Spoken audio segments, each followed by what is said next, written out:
Hello guys, welcome back our channel Telugu anime కుర్రోడు. And ఈ వీడియోలో మనం lord of the mysteries season 1 episode 2ని మీకు ఈ వీడియోలో తెలుగులో క్లియర్గా ఎక్స్ప్లెయిన్ చేస్తాను. అండ్ దీని తర్వాత గచ్చిగుట్ట సీజన్ 1 ఎపిసోడ్ 1ని మీకు ఎక్స్ప్లెయిన్ చేస్తాను. దాంతోపాటు డండాడన్ సీజన్ 2 ఎపిసోడ్ 1ని కూడా ఎక్స్ప్లెయిన్ చేస్తాను. అండ్ వీటన్నిటితో పాటు మనం ఆల్రెడీ కంప్లీట్ చేయకోకుండా వదిలేసిండి class room of the elite season 3ని స్టార్ట్ చేస్తున్నాను. అండ్ రెగ్యులర్గా అప్లోడ్ చేస్తున్న the daily life of the mortal king videos కూడా అన్నీ వస్తాయి.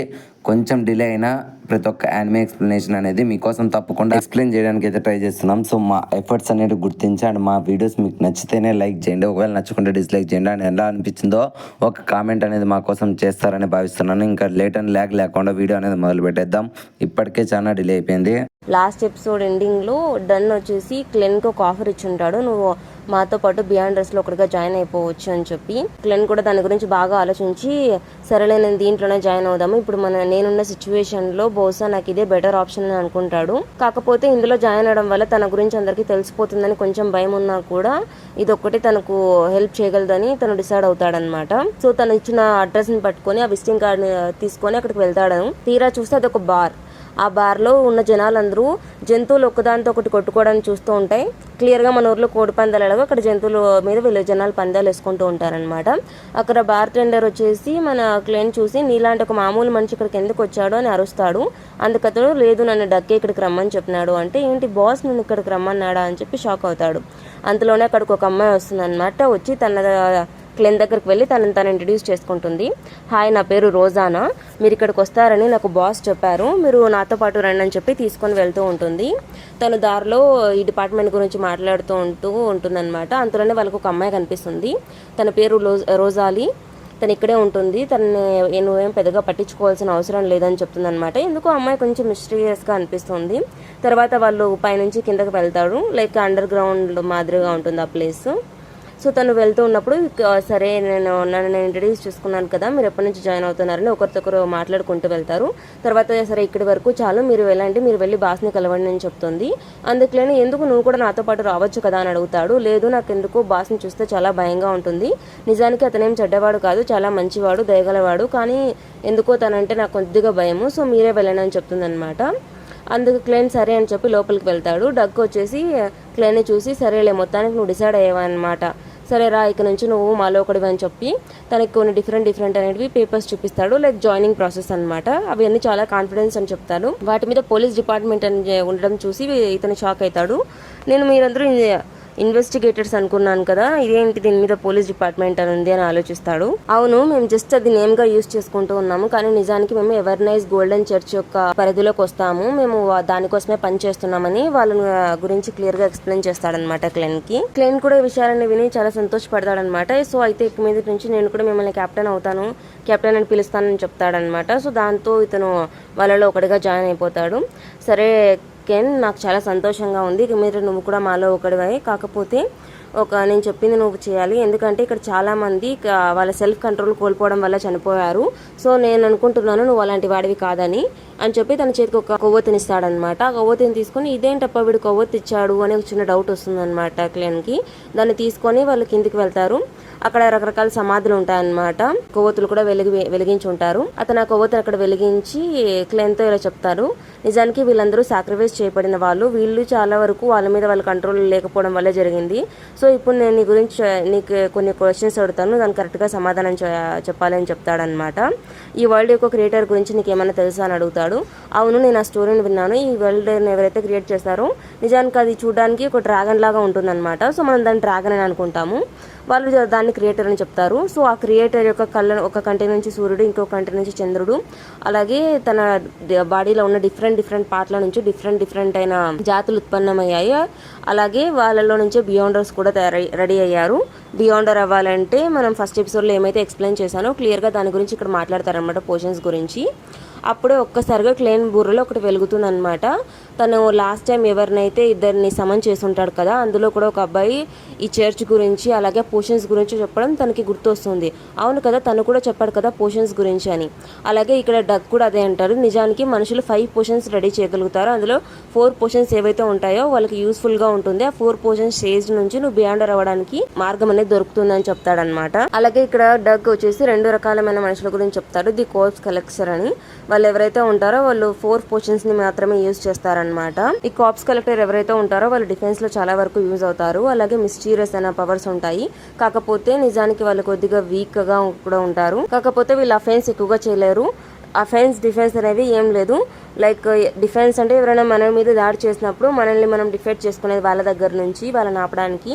అఫెన్స్ అంటే మనమే ఒకరి మీద దాడి చేయడానికి అనమాట. వీళ్ళు జస్ట్ వాళ్ళని వాళ్ళు డిఫెండ్ చేసుకోగలుగుతారే కానీ ఇంకొకరి మీద గొడవకు వెళ్ళలేరు. అది వీళ్ళ డిస్అడ్వాంటేజ్ అని చెప్పి క్లియర్గా ఎక్స్ప్లెయిన్ చేస్తాడు. అలాగే డక్ చెప్తాడనమాట, చర్చ్ అండర్లో ఇప్పుడు మన దగ్గర 9 పోర్షన్స్ ఉన్నాయి, నీకు ఏది కావాలో నీకు పిక్ చెయ్యి అని చెప్తాడు.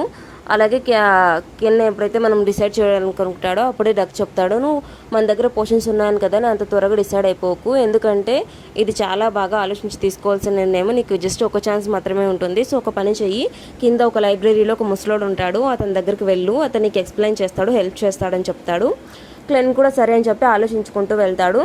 కిందకి అక్కడికి వెళ్ళగానే అక్కడున్న ముసలాడు వచ్చేసి క్లెన్ని చూసి, ఓ నువ్వేనా, నాకు నీ గురించి డక్ చెప్పాడు, సరే రా అబ్బాయి, నువ్వు యూనివర్సిటీలో రీసెంట్గా గ్రాడ్యుయేట్ అయ్యావంట కదా, నాకు ఇక్కడ కొన్ని డాక్యుమెంట్స్ పడిపోయి వాటిని ఎత్తడానికి హెల్ప్ చేయని చెప్తాడు. అలాగే నువ్వు ఇక్కడికి పోర్షన్స్ చాయిస్ కోసమే వచ్చావని నాకు తెలుసు, కాకపోతే తొందరపడద్దు, ఎందుకంటే బాగా ఆలోచించి నిర్ణయం తీసుకో, నువ్వు తీసుకునే పోర్షన్స్ బట్టే నీకు ఉండే శక్తి అనేది డిపెండ్ అయి ఉంటుందని చెప్తాడనమాట. కాకపోతే అంతకంటే ముందు నువ్వు నాకు ఒక చిన్న హెల్ప్ చేయాలి, ఏదైతే బుక్ మిస్ అయిందో అది ఎంపరర్ రోజ్లిన్ ఒక రాసింటారు కదా, సో ఆ బుక్ని రికవరీ చేయడానికి నువ్వు వర్క్ చేయాలి కాబట్టి సో ఇది నీకు హెల్ప్ అవుతుంది అని చెప్పి తన ఒక బుక్లో వచ్చేసి కొన్ని క్వశ్చన్స్ రాసి తనకి ఇస్తాడనమాట. నువ్వు ముందు ఈ పజిల్ని సాల్వ్ చెయ్యి అని చెప్పి. నిజానికి ఈ పజిల్ ఏదైతే ఉంటుందో అది ఎంపరర్ రోజ్లిన్ రాసిండేది అనమాట. జస్ట్ తిను దాన్ని డీకోడ్ చేస్తుంటాడు. కొన్ని వందల సంవత్సరాలు అవ్వడం వల్ల చాలామంది దాన్ని డీకోడ్ చేయడానికి ట్రై చేశాడు, కాకపోతే ఎవరు దాన్ని చేయలేకపోయారు. నాకు తెలిసినంత వరకు నేను చేశాను, నాకు అర్థమైన దాని ప్రకారం చూస్తే ఇది ఒక ఏదో నెంబర్స్ని సింబలైజ్ చేస్తూ ఉంది. ఆ నెంబర్స్ యొక్క ఇంపార్టెన్స్ ఏంటనేది మనం తెలుసుకోవాలని చెప్పి దానికి చూపిస్తాడు. క్లైన్ ఒక్కసారిగా దాన్ని చూసి షాక్ అవుతాడు, ఎందుకంటే అదంతా చైనీస్లో ఉంటుందన్నమాట. అఫ్ కోర్స్ తన గత జన్మలో తను చైనీస్ వాడే కాబట్టి తనకు ఆ డేట్స్ అనేవి తెలుసు అనమాట. సో ఇది ఏంటి ఇండికేట్ చేస్తుందంటే ఒక పర్టికులర్ డేట్ని ఇండికేట్ చేస్తుంది. 18th నవంబర్ అని మెన్షన్ అయి ఉంటుంది అనమాట. అందులో ఎంపైర్ రోజ్లిన్ అనేవాడు ఇలా మెన్షన్ చేస్తూ ఉంటాడు. నిజానికి ఈ రోజు నా జీవితంలో అత్యంత ముఖ్యమైనది, ఎందుకంటే నేను ఈ ప్రపంచంలో మెయిన్ ప్రొటాగనిస్ట్ ఎవరైతే మెయిన్ క్యారెక్టర్ ఉంటారో అలాంటివన్నీ కలిసాను. నిజానికి అతను చాలా పేదవాడు, కానీ అతనే లైక్ చరిత్రకు అంతటికి ముఖ్యమైన వాడు అని చెప్తాడనమాట. అలాగే ఇంకొక రోజు కూడా మెన్షన్ అయి ఉంటుంది, January 1st 1184 గురించి రాసి ఉంటుంది అనమాట. ఈ రోజు న్యూ ఇయర్ పార్టీ చాలా బాగుంది అని చెప్పి మెన్షన్ చేసి ఉంటుంది. క్లెన్ అది చదువుతూ ఉంటాడనమాట. అంతలోనే ఆ ముసలాయన ఎవరైనా ఉంటారో ఆయన పేరు నీల్ అనమాట. అతను మన క్లెయిన్తో ఇలా మాట్లాడుతూ ఉంటారు, ఏం చేస్తున్నావు నువ్వు అంటే మన క్లెయిన్ మాత్రం పూర్తిగా పేపర్స్లో మునిగిపోయి ఉంటాడనమాట. పేపర్స్ చదువుతూ ఉంటాడు, ఎలాగైనా తను దాన్ని డీకోడ్ చేస్తే తిరిగి తన ప్రపంచానికి వెళ్ళే ఛాన్స్ ఉంటుందని. అందులో లైక్ ఎంపరర్ రీజోల్ అనేది మెన్షన్ చేసి ఉంటాడు. నేను అట్లీస్ట్ అప్రెంటిస్ లేకపోతే సిరియల్ని తీసుకోవాల్సి ఉంటుంది పోషన్ని, కానీ నేను అవి రెండు తీసుకోకుండా తప్పు చేస్తాను, తను ఇంకో సెలెక్ట్ చేసుకొని ఉంటాడనమాట. అంతలోనే క్లీన్ ఇలా అంటూ ఉంటాడనమాట, ఏం క్లీన్ నువ్వు ఆలోచించావా బాగా, ఏం డిసైడ్ అయ్యావు అని అడిగితే లేదు నేను జస్ట్ ఈ పేపర్స్ చదువుతూ ఉన్నాను, నేను దీన్ని డీకోడ్ చేయాలనుకున్నాను, అందులోనే పూర్తిగా నిమగ్నం అయిపోయాను, కానీ ఇప్పుడు నేను డిసైడ్ అయిపోయాను, నేను సిరియల్ని తీసుకోవాలనుకుంటున్నానని చెప్తాడనమాట. అందుకు క్లెయిన్ నవ్వుతూ ఏంటి అంత తొందరగా డిసైడ్ అయిపోయావని అడుగుతాడు. అందుకైతే అవును నా డిసిజన్ ఇదే పక్కా అంటాడు. కాకపోతే చూడు క్లెయిన్, ఒకసారి బాగా ఆలోచించుకో, ఎందుకంటే నువ్వు ఇప్పుడు ఏ పోర్షన్ అయితే తీసుకుంటున్నావో దాన్ని నువ్వు తిరిగి మార్చలేవు, నువ్వు ఒకే దాని మీద కంటిన్యూ అవ్వాల్సి ఉంటుంది, బాగా ఆలోచించి తీసుకో, దాని బెనిఫిట్ గురించి థింక్స్ చేసుకొని అని చెప్తాడనమాట. క్లెయిన్ మాత్రం లేదు నేను ఖచ్చితంగా దాన్నే తీసుకుంటానని చెప్తాడు. నీల్ కూడా క్లెయిన్ చెప్పిన దానికి సరే అని చెప్పి తన ముందే డిఫరెంట్ మెటీరియల్స్ని యూజ్ చేసి పోషన్ తయారు చేస్తాడనమాట. సిరెన్ పోషన్ అన్నాడే. కాకపోతే ఇది కొద్దిగా చూడడానికి మనం కెమిస్ట్రీ ల్యాబ్లో జరిగే ఎక్స్పెరిమెంట్లా ఉంటుంది. క్లెయిన్ కూడా దాన్ని చూసి కొద్దిగా భయపడతాడు. తీరా తాగే టైంలో ఏంటి నేను ఇది విషయమా, కొంపదీసేమన్నా, ఇది తాగితే నాకేమన్నా అవుతుందా, సైడ్ ఎఫెక్ట్స్ ఏమైనా ఉన్నాయని కొద్దిగా నీళ్ళు వైపు చూస్తాడు. నీళ్ళు ఏం కాదులేరా తాగు అన్నట్టుగా లుక్ ఇస్తాడనమాట. వేరే దారి లేక ఇంకా ఒప్పుకున్న పెళ్ళికి వాయించక తప్పుతుందా అన్నట్టుగా పాపం మనోడు కూడా తాగేస్తాడు. అంతే, ఒక్కసారిగా తన బాడీలో డిఫరెంట్ అనే చేంజెస్ జరుగుతూ ఉంటాయన్నమాట. తనకి ఏం జరుగుతుందో తనకు అర్థం కాదు, అంతా బ్లర్ అవుతున్నట్టు ఉంటుంది. అప్పుడు నీళ్ళు ఇలా చెప్తాడు, నిజానికి నువ్వు ఏ పొజిషన్ అయితే తీసుకున్నావో అది నీ బాడీలో ఉన్న పవర్స్ని మొత్తం నీ స్పిరిచువల్ పవర్స్ అంతా అవేకం చేస్తూ ఉంది. సో నువ్వు ఒక పని చెయ్యి, నీ శక్తి మొత్తాన్ని ఏదైనా ఒక దాని మీద కాన్సన్ట్రేట్ చెయ్యి, ఏదైతే ప్రస్తుతం నీ చుట్టూ లేదో అలాంటి దాని మీద అని చెప్తాడు. అందుకని అతను కూడా అలాగే లైక్ ట్రై చేస్తూ ఉంటాడు క్లెన్. కాకపోతే తన థాట్స్ ఎలా ఉంటాయంటే మోడర్న్ వరల్డ్స్లో ఉన్న మిసైల్స్, రాకెట్స్ ఇలా డిఫరెంట్ అన్నీ ఊహించుకుంటూ ఉంటాడు. తను దేన్నైతే ఊహించుకుంటూ ఉంటాడో అవన్నీ తన చుట్టూనే కల్పిస్తూ ఉంటాయన్నమాట. ఈవెన్ ఒక్కసారిగా ఈ నీల్ కూడా టెన్షన్ అవుతాడు. ఏంటి వీడు అసలు ఇక్కడ లేని వాటిని అన్నిటిని ఊహించేస్తున్నాడు అని చెప్పి టెన్షన్ అవుతూ ఉంటాడు. అలాగే ఇలా క్లెయిన్తో చెప్తాడు, క్లెయిన్ నువ్వు వీలైనంత వరకు నీ పవర్ని కొద్దిగా కంట్రోల్ చేయడానికి ట్రై చేయని చెప్తాడు.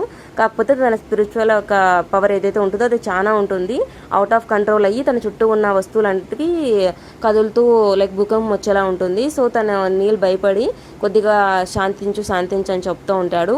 అంతే, నిజానికి తన పవర్ని కంట్రోల్ చేసుకుని ఉంటాడు పూర్తిగా. ఒక్కసారిగా తన చుట్టూ లైక్ డిఫరెంట్ వేలో విజన్ తనకు కనిపిస్తుంది.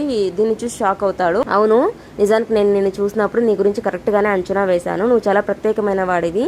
నీ దగ్గర ఇప్పుడు సూపర్ విజనరీ పవర్ ఉంది. నువ్వు దీని ద్వారా మనుషుల యొక్క అవరాన్ని తెలుసుకోగలుగుతావు అని చెప్తారనమాట. అంతే, ఒకసారిగా మనవాడు చాలా హ్యాపీగా ఫీల్ అవుతాడు.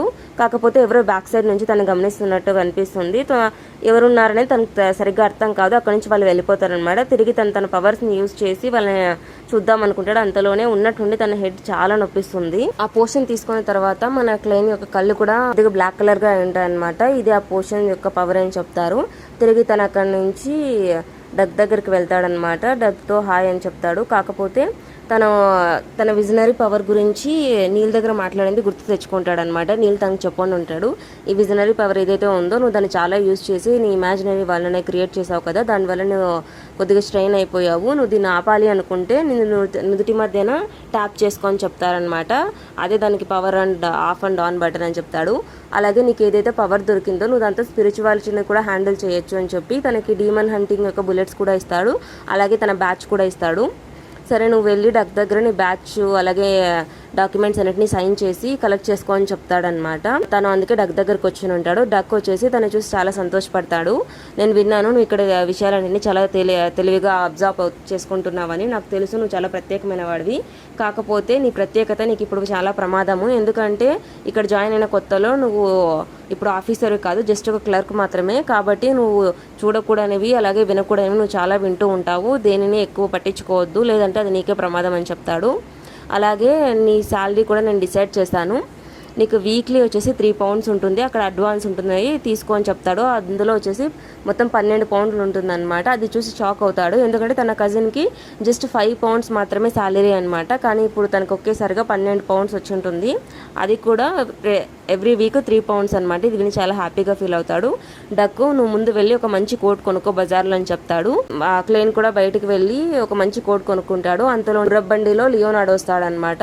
నువ్వు బండి ఎక్కువ నేను ఇంకోటి చెప్పాలి అని చెప్పి ఒక బాబు ఫోటో చూపించి, ఇది మనకు ఒక కేసు వచ్చింది, మన క్లయింట్ యొక్క ఈ ఫ్యామిలీలో ఉండే చిన్న బాబుని కిడ్నాప్ చేశారు, మనం వీడిని వెతికి తీసుకురావాలని చెప్తాడు. అందుకు వచ్చేసి క్లెయిన్ ఎందుకు చేయాలి మనం ఈ పని, మన పని వచ్చేసి బియాండర్స్ అందరినీ లైన్లో పెట్టడమే కదా, వాళ్ళు ఎలాంటి తప్పు చేయకుండా వాళ్ళని అదుపులో ఉంచాలి కదా, మరి ఇది ఎందుకు చేయాలి అంటే అందుకు లియోనార్డో నవ్వి లేదు నిజానికి ఇతను మన ప్రీవియస్ క్లయింట్, ఇంతకు ముందు కూడా మనతో కలిసి పనిచేశాడు, పైగా నువ్వు జనాలు వెతకడంలో చాలా స్పెషల్ కదా, నీ దగ్గర సిరేన్ పవర్ ఉంది, దాన్ని యూజ్ చేయని చెప్తాడు. తిను కూడా సరే అని చెప్పి సిరేన్ పవర్ని యూజ్ చేసి ఆ పిల్లాడు ఎక్కడ ఉన్నాడని చెప్పి చూస్తాడనమాట. ఇద్దరు లైక్ కిడ్నాపర్లు ఆ పిల్లాన్ని కిడ్నాప్ చేసి వాళ్ళు ఏదో ఆట ఆడుతూ ఉంటారు, లైక్ పేకాట మాదిరిగా. తన పవర్ యూజ్ చేసి తను ఎక్కడున్నాడనే విషయం లియోనార్డ్కి చెప్తాడు. లియోనార్డ్ వెంటనే అక్కడికి వెళ్ళి వాళ్ళతో గొడవపడడం స్టార్ట్ చేస్తారనమాట. ఇక్కడ కొద్దిగా ఒకరితో ఒకరు గొడవ పడుతూ ఉంటారు. వాళ్ళు అక్కడి నుంచి తప్పించుకోవడానికి ట్రై చేస్తారు. వాళ్ళు ఆ బేబీని అయితే రెస్క్యూ చేస్తారు. కాకపోతే లియోనార్డ్ కోపంతో నువ్వు దగ్గర సిరేన్ పవర్ ఉంది, వాళ్ళని ఇక్కడ నుంచి వెళ్ళనివ్వకు, ఆపు అని చెప్తాడు. క్లెయిన్ కూడా అలాగే వాళ్ళని ఆపడానికి ట్రై చేస్తాడు. అంతే ఇక్కడే లియోన్ కొంచెం కోపం వస్తుందన్నమాట. కోపం వచ్చి తన శక్తితో వాళ్ళని అంతం చేసేస్తాడు. నిజానికి అతను మిడ్ నైట్ పవర్ ని యూజ్ చేస్తుంటాడు అనమాట. ఆ టెక్నిక్ తో వీళ్ళని నిద్రపుంచాలని చెప్తాడు. మన క్లయింట్ మాత్రం అది అనుమానంగానే ఉంటుంది. తను దేనైతే చూస్తాడో దాన్ని నమ్మలేకుండా ఉంటాడు. నిజానికి లియోన్ చాలా సంతోషపడతాడు. ఇలా లైక్ బియాండర్స్ ని చంపడం చాలా కష్టమైన విషయం, నువ్వు నాకు హెల్ప్ చేస్తావని చెప్పి తనకు థ్యాంక్స్ చెప్తాడు. అక్కడ నుంచి ఆ బేబీని రెస్క్యూ చేసి వెళ్ళిపోవడానికి చూస్తున్న టైంలోనే తను క్లెయిన్తో ఇలా అంటాడు, నీలో ఏదో తెలియని శక్తి ఉంది, అది నన్ను నీ వైపు అట్రాక్ట్ చేస్తుంది అని. ఒకసారిగా మనోడు మనం అలాంటి కాదన్నట్టుగా అక్కడి నుంచి తప్పించుకోవడానికి ట్రై చేస్తాడనమాట మనసులో. కాకపోతే అక్కడ ఉన్న చుట్టూ ఉన్న వాతావరణాన్ని గమనించి లేదు నేను ఇంతకు ముందు కూడా ఇక్కడికి వచ్చినట్టుంది అని చెప్పి తను అనుకుంటూ ఉంటాడు. నిజానికి క్లెన్ యొక్క మెమరీస్ అనేవి అక్కడ ట్రిగర్ అవుతూ ఉంటాయి. సరే అని తిరిగి తన ఇంటికి వెళ్తాడనమాట. తను ఇలా తన కజిన్ గురించి ఆలోచిస్తూ ఉంటాడు. నిజానికి మెలిసాకి తెలిస్తే నాకు జాబ్ వచ్చిందని తను చాలా సంతోషపడుతుంది, తనకు చెప్పాలని చెప్పి డోర్ ఓపెన్ చేస్తాడు.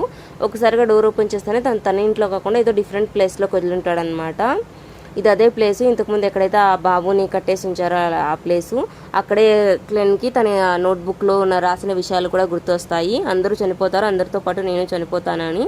అప్పుడే తనకు అనిపిస్తుంది బహుశా ఇదే ప్లేస్లో ఉమెన్స్ యొక్క ఫ్యామిలీ నోట్బుక్ ఏదైతే ఉందో దానికి సంబంధించిన రహస్యం మైట్ బి ఉండొచ్చు, నేను ఏదో ఒకటి చేసి ఆ రహస్యాన్ని ఛేదించాలి అనుకుంటాడు మనసులో. తర్వాత సీన్లో మనకు బెన్సన్ని చూపిస్తారనమాట. బెన్సన్ ఎవరో కాదు, క్లెయిన్ యొక్క అన్నయ్య. సో తను క్లెయిన్ చెప్పిన అడ్రస్ని వెతుక్కుంటూ వచ్చి ఆ ఇల్లు చూసి షాక్ పోతాడు. ఇంత పెద్ద ఇల్లు, మనం ఇక్కడే ఉండబోతున్నామా, ఇంత బాగుంది ఇల్లు అంటాడు. అందుకు మెలిసా అలాగే క్లెయిన్ వాళ్ళిద్దరూ తన ఇంట్లోకి వెల్కమ్ చేసి అవును ఇక మీద మనం ఇక్కడే ఉంటున్నాము, మన క్లెయిన్కి మంచి జాబ్ దొరికిందని చెప్తారనమాట. క్లెయిన్ వాళ్ళిద్దరి కోసం మంచి ఫుడ్ కూడా రెడీ చేసి ఉంటాడు. ఆ ఫుడ్ తిని ఇద్దరు చాలా హ్యాపీగా ఫీల్ అవుతారు. వాళ్ళు ఇంతకుముందు ఎప్పుడు అలాంటి ఫుడ్ తినుండరు. సో వాళ్ళు చాలా సంతోషపడుతూ ఉంటారు. అంతలోనే బెన్సన్ వచ్చేసి క్లెయిన్ కోసం కొత్త కోట్ తీసుకొని వచ్చి ఉంటాడు, అది చూపిస్తాడు.